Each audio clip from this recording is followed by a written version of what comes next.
Jake Morrison stood in the massive hall of the Galactic Council Station and felt very small. The building was bigger than anything on Earth and made from strange crystal that glowed with soft blue light. Around him were creatures he had only seen in pictures before this day.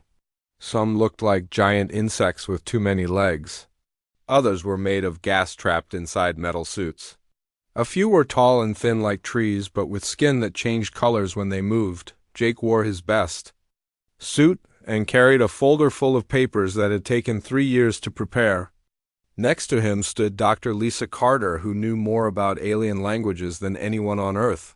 Captain Ben Hughes was there too, in his military uniform, looking calm, but Jake could see his hands were tight into fists. All three humans knew this was the most important day in human history. The council chairman was a creature called a Zellery that had 6 arms and eyes like a fly. It was twice as tall as Jake, and its voice sounded like metal scraping against stone when it spoke. The chairman called for quiet, and the hall filled with strange sounds as hundreds of aliens stopped talking to each other. Jake stepped forward to speak. His voice shook a little at first, but got stronger as he talked about Earth and humanity. He told them about human art and music and poetry. He talked about how humans had learned to heal diseases and build cities and travel to space. He explained that humans wanted to join the galactic community and share what they had learned while learning from other species, too. But as soon as Jake finished talking, the aliens started making noise again. This time it was not friendly chattering. It was angry buzzing and hissing and electronic screeching. Jake felt his heart sink as he realized what was happening. A creature that looked like a giant lizard stood up first.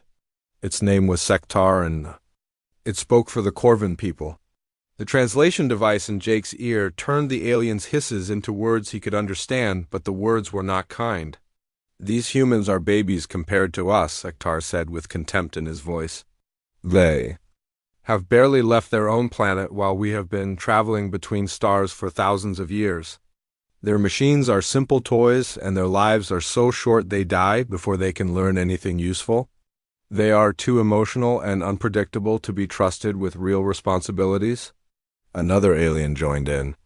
This one was made of gas inside, a robot body, and represented the Vorthak species. Its artificial voice was cold and mechanical. "We have studied these humans carefully. They have no special abilities that would help the galaxy. They fight wars with each other constantly. They destroy their own planet with pollution. They are not smart enough for advanced science and not wise enough for galactic politics." More voices rose to agree. An elegant creature with silver skin called humans barbaric savages. A being made of living crystal said humans were too chaotic to live in civilized society.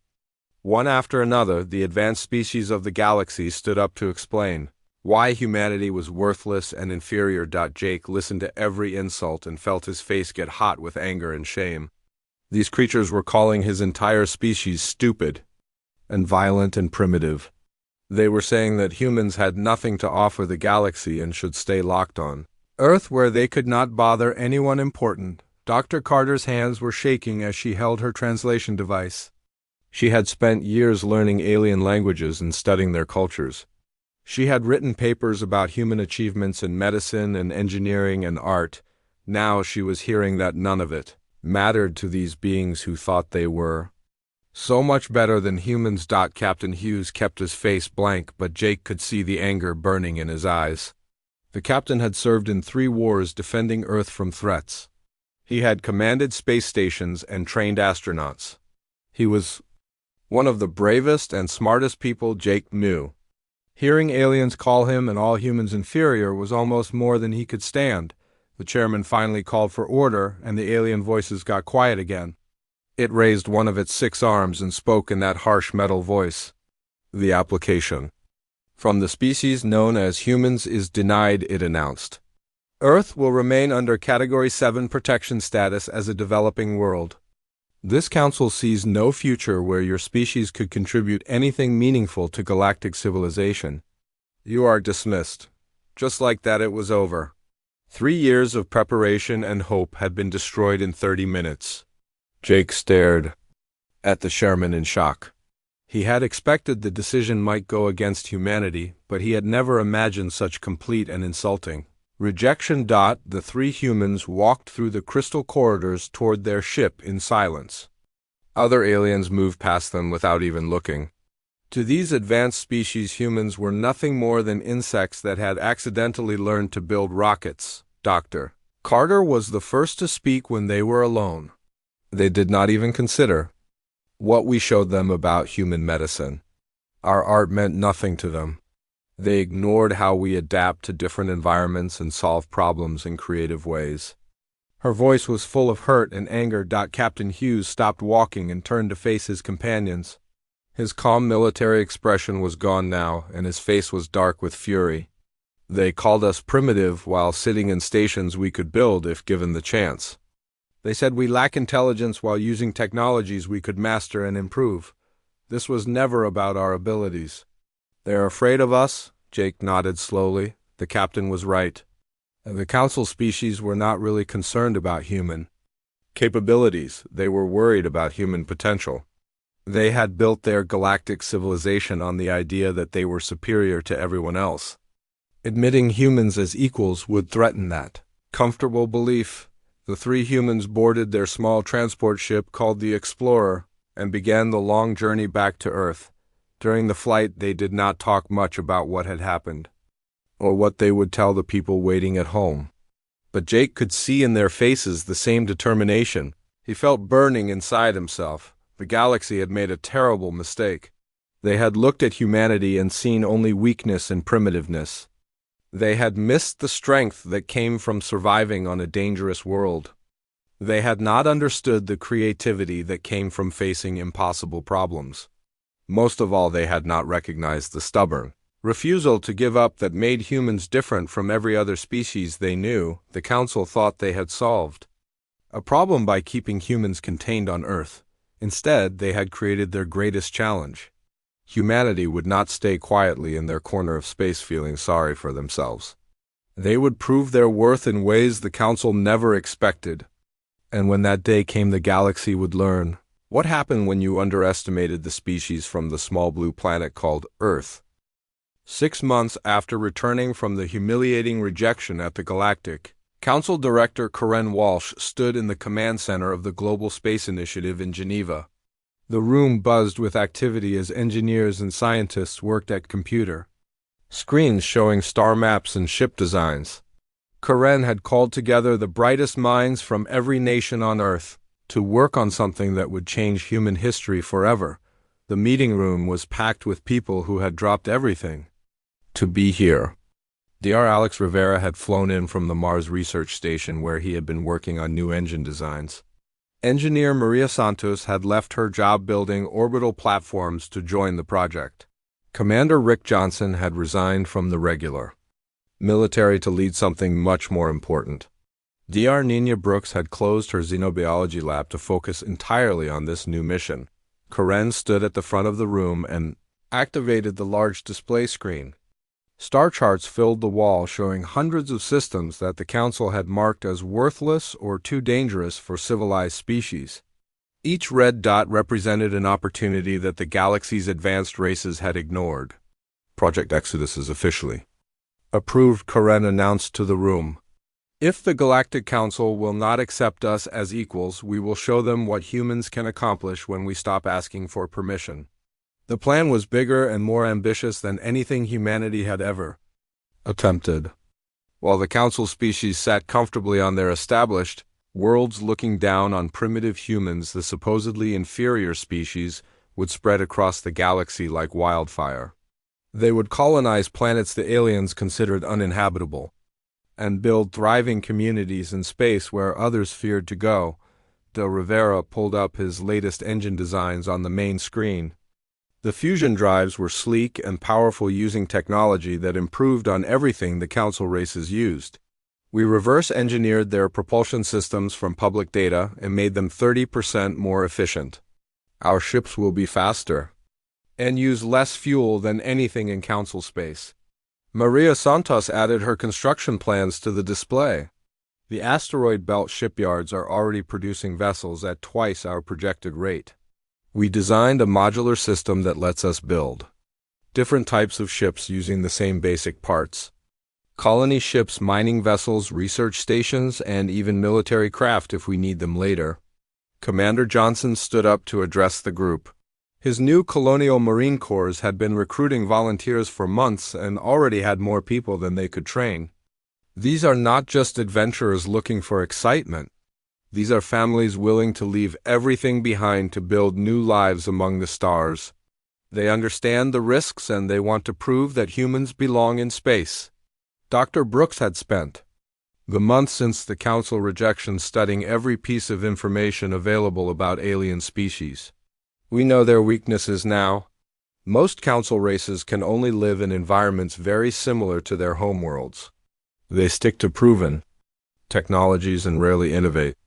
They avoid risks and prefer comfort over growth. All of these traits make them predictable and give us advantages they do not expect. The room fell quiet as Karen outlined the 3 phases of human expansion. First, they would establish hidden colonies and systems the Council had abandoned or never explored.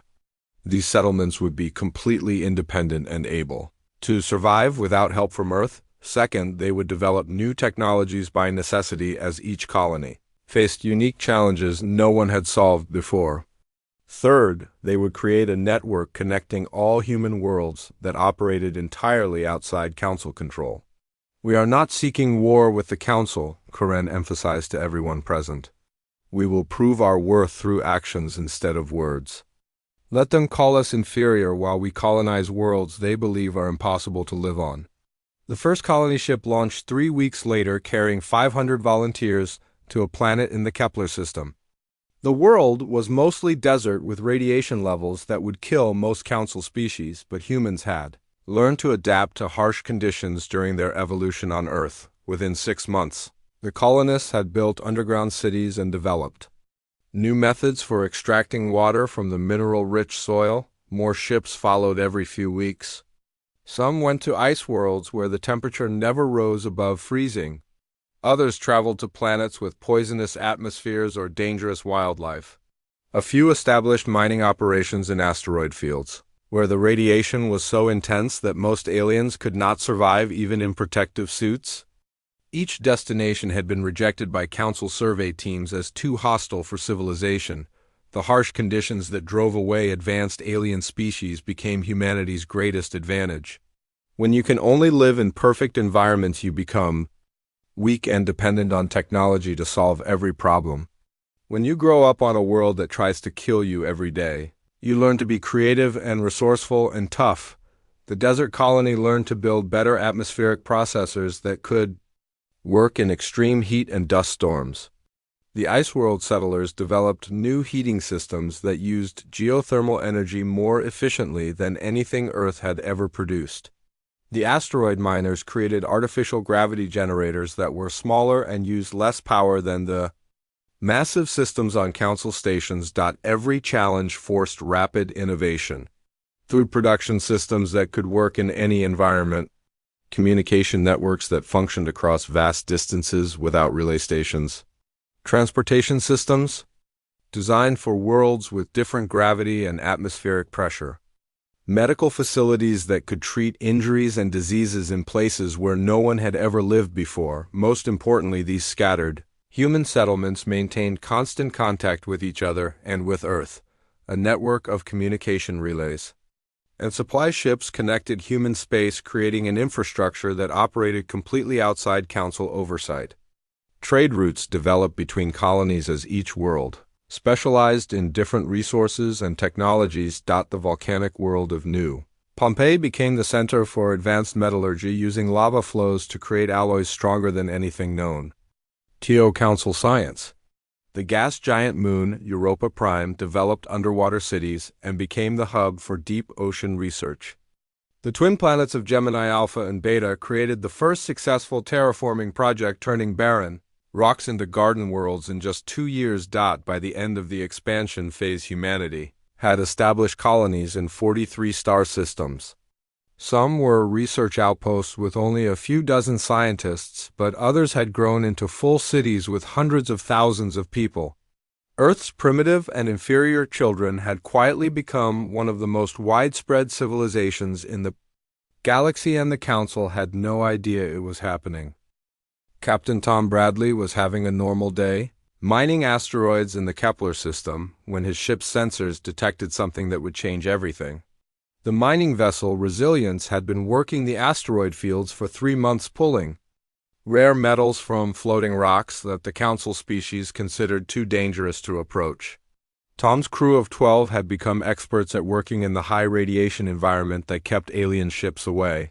Chief Engineer Amy Foster was checking the morning sensor reports when she noticed an unusual energy signature on the long-range scanners.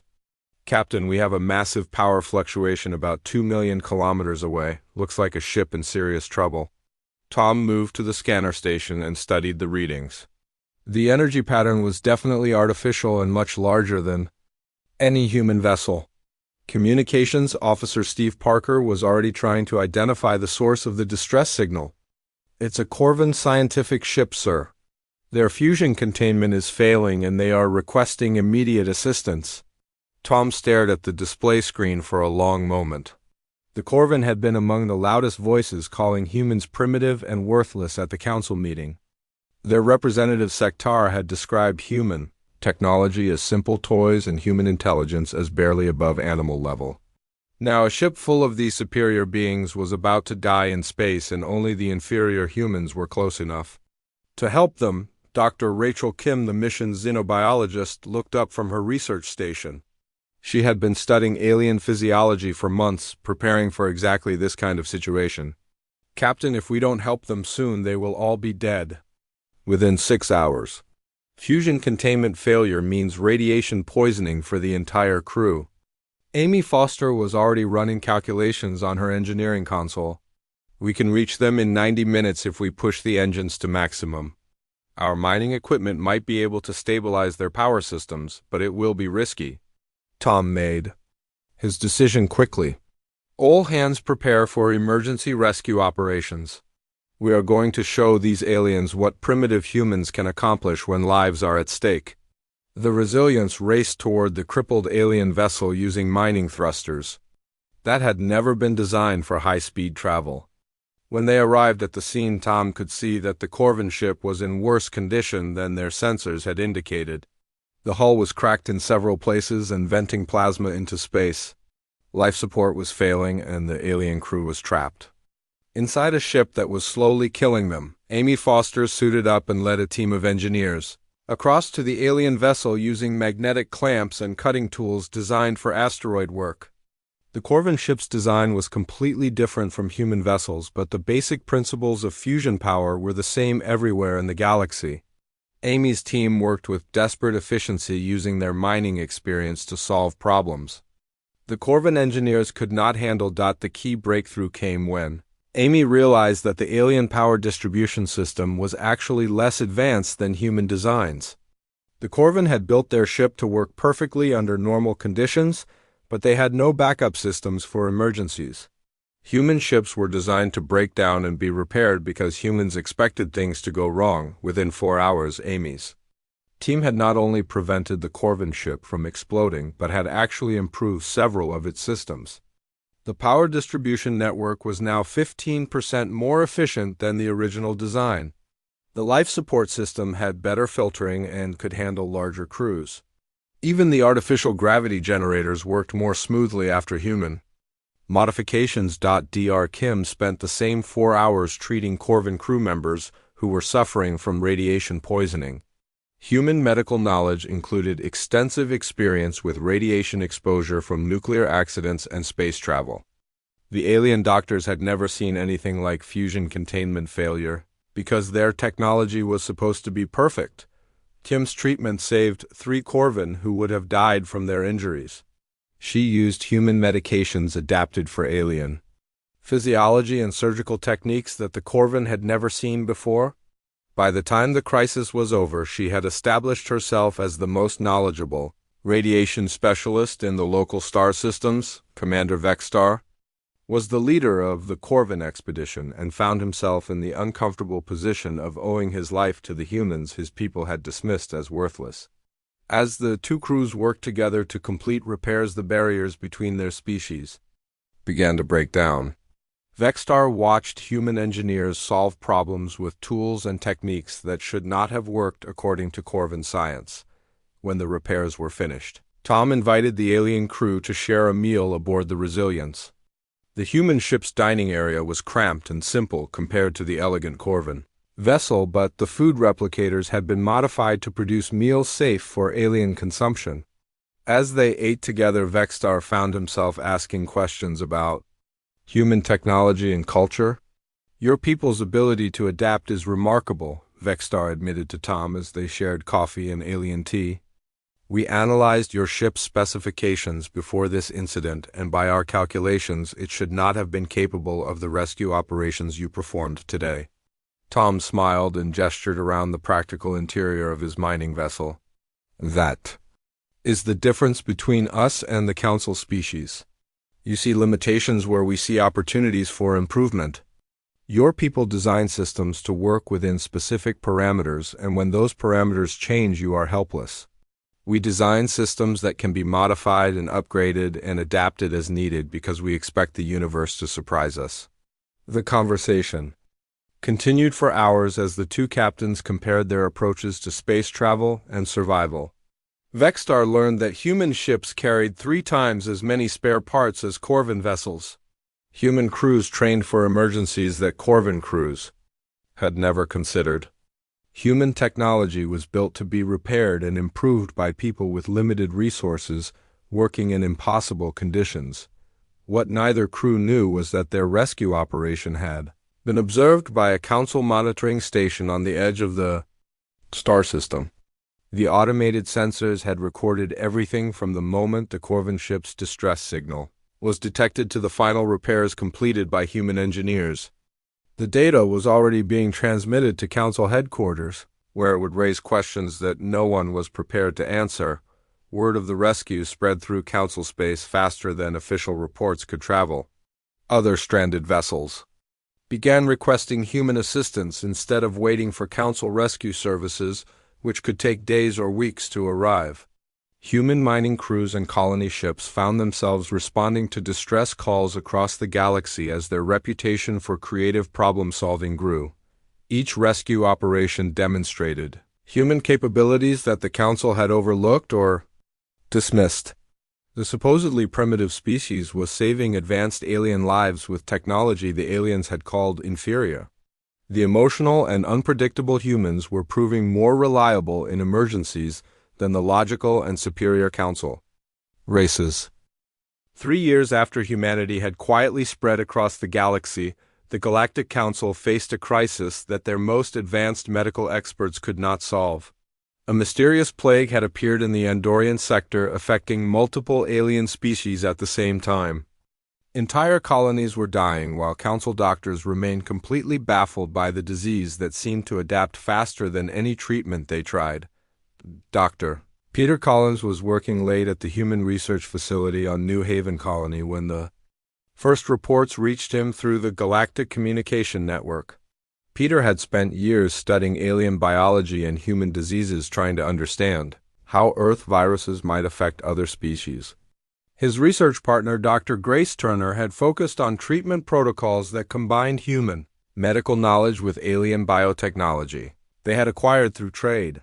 The plague was unlike anything the Council had seen before. It affected the respiratory systems of oxygen-breathing species and the energy absorption organs of species that fed on radiation or electromagnetic fields.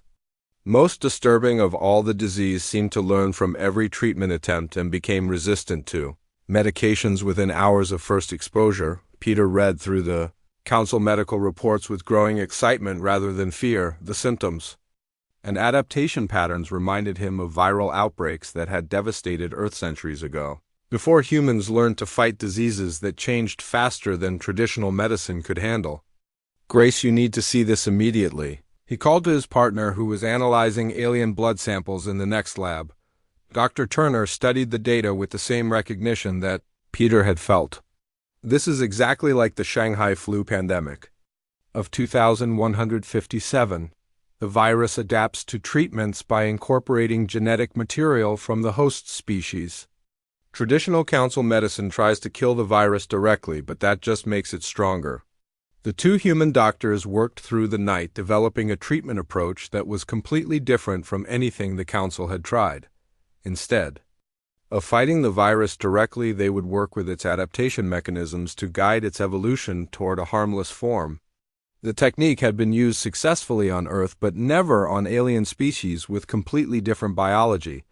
When the Council's Pandemic Response Committee finally admitted they needed outside help, it was the human medical teams that responded first. Peter and Grace led a joint expedition to the affected worlds, bringing medical supplies and equipment that human colonies had developed for treating diseases in extreme environments where traditional hospitals could not function. The human approach shocked the alien doctors who had been trained to treat diseases as enemies to be destroyed. Peter explained to the Corvin medical team on Andoria Prime that fighting the plague directly was making it stronger. Think of the virus as a river that is flooding your cities. Building walls to stop it just makes the water find new ways around. Instead, we need to dig channels to guide the water where we want it to go. The treatment protocol required understanding both human experience with adaptive pathogens and alien physiology that the humans were still learning. Grace worked with Vorthic biochemists to modify human antiviral medications for species with different metabolic systems. Peter collaborated with Etherian doctors to develop delivery methods that would work on beings made of energy instead of flesh and blood. The breakthrough came when they realized that the plague's rapid adaptation was actually its weakness rather than its strength. By exposing the virus to carefully designed genetic triggers, the human doctors could force it to evolve in specific directions. Within 3 treatment cycles, the deadly plague had become a harmless organism that actually helped its hosts resist other diseases. The results were dramatic and undeniable. Worlds that had been dying for months were suddenly healthy again. Species that had never worked together found themselves collaborating to implement human medical techniques. The Council's most advanced physicians were taking lessons from humans they had dismissed as medically primitive just a few years earlier. News of the medical miracle spread across Council space faster than the plague had originally traveled. The political implications were immediate and impossible to ignore. Ambassador Jake Morrison received an urgent communication from Council headquarters requesting humanity's immediate presence at an emergency session. This time, when the Explorer docked at Nexus Prime, they were met by a full diplomatic escort instead of being ignored. The council chamber that had once echoed with dismissive laughter now buzzed with nervous energy as representatives tried to understand how their assumptions about humanity had been so completely wrong. Chairman Veltar, who had overseen humanity's original rejection, looked uncomfortable as he addressed the assembly. Recent events have forced the Council to reconsider our previous assessment of human capabilities, he began carefully. The species has demonstrated medical expertise, technological innovation, and problem-solving abilities that were not apparent during their initial application for membership. The chamber fell silent as Sektar, the Corvin delegate who had been among humanity's harshest critics, rose from his platform. Everyone knew that his own life had been saved by human intervention, and his words would carry enormous weight in the debate that was about to follow. "I owe my existence to human resourcefulness," he said in a voice that carried clearly through the translation systems. "More significantly, I have personally observed human colonies thriving in environments that we dismissed as uninhabitable. Their technology may appear simple, but it is remarkably effective and adaptable to changing conditions." Other voices joined the reconsideration as the political momentum shifted dramatically. The Vorthak representative acknowledged that human engineering solutions had revolutionized asteroid mining and deep space construction techniques. The elegant Etherian delegate admitted that human art and music had enriched galactic culture in ways that pure logic could not measure. Even the crystalline Christians grudgingly noted that human approaches to problem-solving had led to breakthrough discoveries in quantum mechanics and interdimensional physics. Ambassador Morrison stood to address the Council with calm dignity despite the years of humiliation his species had endured. His words would be remembered and quoted for generations as the moment when humanity finally claimed its place among the stars. Esteemed delegates, humanity did not seek to prove you wrong through conflict or aggression. We simply continued being human, curious, adaptable, and determined to grow and learn despite the obstacles placed in our path. We helped those in need because that is who we are as a species, not because we wanted political advantage or revenge for past insults. He paused to let his words translate and resonate through the chamber before delivering the statement that would reshape galactic politics forever. The question before this council is no longer whether humans deserve membership among your ranks. The question is whether this council deserves to have humanity as members after dismissing us based on prejudice and fear rather than evidence and fairness. The emergency council session lasted for 5 days as representatives from hundreds of worlds struggled to understand how completely wrong they had been about humanity. Behind the closed doors of committee rooms and private chambers, political calculations mixed with philosophical debates that challenged everything the galaxy had believed about intelligence and superiority. Some delegates argued for immediate human inclusion to repair the damage caused by their earlier rejection. Others worried about what it would mean for council authority if they admitted such a massive error in judgment. The crystalline Christians calculated the economic benefits of human innovation while the gaseous Vorthek debated whether emotion-driven species could be trusted with galactic responsibilities. The breakthrough in the deadlock discussions came from Dr. Elena Rodriguez, a human anthropologist, who had spent years studying how different council species interacted with each other. She had been quietly observing the debates from the human delegation section when Chairman Veltar invited her to address a joint committee of council sociologists and human diplomats. Elena stood before the mixed assembly of aliens and humans with calm confidence.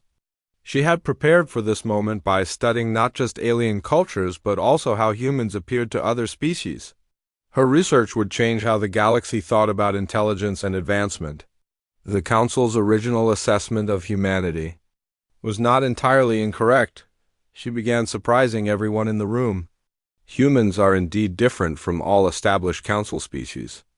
We are more willing to take risks, more emotionally driven, and more adaptable to changing situations.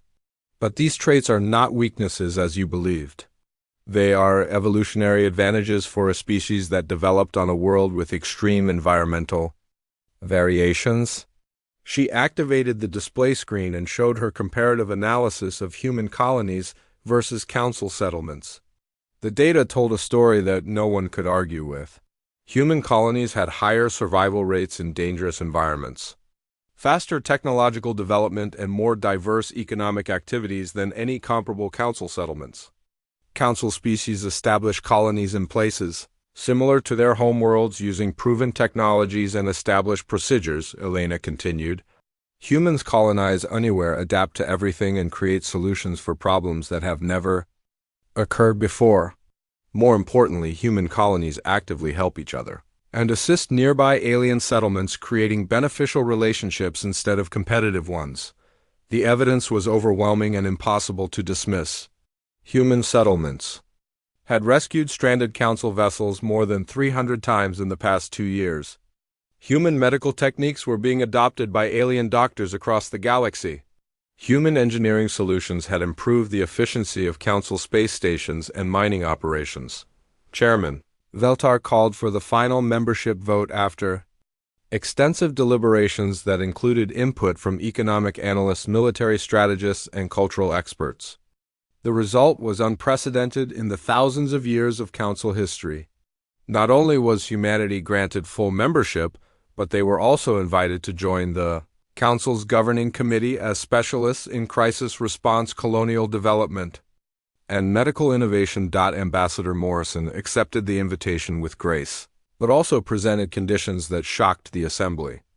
Instead of simply taking the membership humanity had been denied, he proposed changing how the Council operated with new species. Humanity accepts Council membership with gratitude, Morrison announced.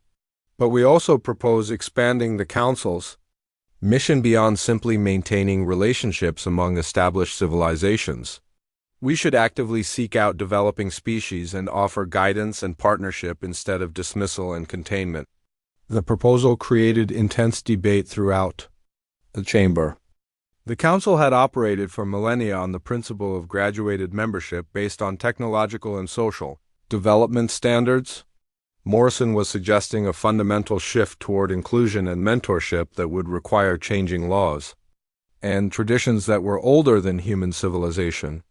Every species has unique strengths that may not be obvious during first contact, Morrison continued his address. Humanity's experience proves that diversity of approach and perspective strengthens the galactic community rather than weakening it. We propose establishing associate membership for developing species with mentorship programs instead of exclusionary policies. The vote on Morrison's proposal was much closer than the membership decision had been. Conservative delegates worried about diluting council standards, while progressive voices argued that the current system had nearly cost them humanity's contributions. The measure passed by only 12 votes, but it passed nonetheless, committing the council to establishing the Development Assistance Program, with humanity taking the leading role. 5 years after the program began, it had brought 14 new species into the council framework as associate members. Each contributed unique capabilities that enriched the galactic community in unexpected ways. The aquatic hydrants revolutionized underwater construction techniques, allowing the development of ocean worlds that had been considered worthless. The insectoid collective developed new approaches to group problem-solving that improved council decision-making processes. The energy-based luminance introduced concepts of consciousness and thought that expanded council philosophy beyond physical existence. The plant-like Verdani created biological technologies that were more efficient and environmentally friendly than mechanical alternatives. Even species that seemed to have nothing to offer proved valuable when given opportunities to develop their potential. Admiral Morrison, formerly Ambassador Morrison, now commanded the massive space station Unity that served as headquarters for the expanded council operations. His office windows looked out on construction projects where dozens of species worked together on joint ventures that would have been impossible under the old council structure. Dr. Lisa Carter had become Director of Interspecies Medical Research, overseeing programs that combine medical knowledge from across the galaxy. Her techniques for treating cross-species diseases were taught in universities on hundreds of worlds. She joined Morrison at the observation deck to watch a mixed crew building a hospital ship designed to serve multiple species. "Do you think they have learned the real lesson from all this?" she asked as they watched humans, Corvin, Vorthak, and 3 newly inducted species collaborating on the construction project. Morrison smiled as he observed the scene that would have been unthinkable when humanity first applied for council membership. "I think they are beginning to understand that strength comes from diversity, not superiority. The most important qualification for galactic citizenship is not technological advancement or cultural sophistication. It is the willingness to help others reach their full potential." The council had called humans inferior and faced consequences they never expected. But those consequences were not conquest or destruction or revenge. They were growth, learning, and the recognition that in a galaxy filled with infinite diversity, no species should consider itself superior to others. Most importantly, no species should ever be abandoned or dismissed because they seem different or primitive. The galaxy had become a better place not because humanity proved the council wrong, but because humanity showed them a better way to be right.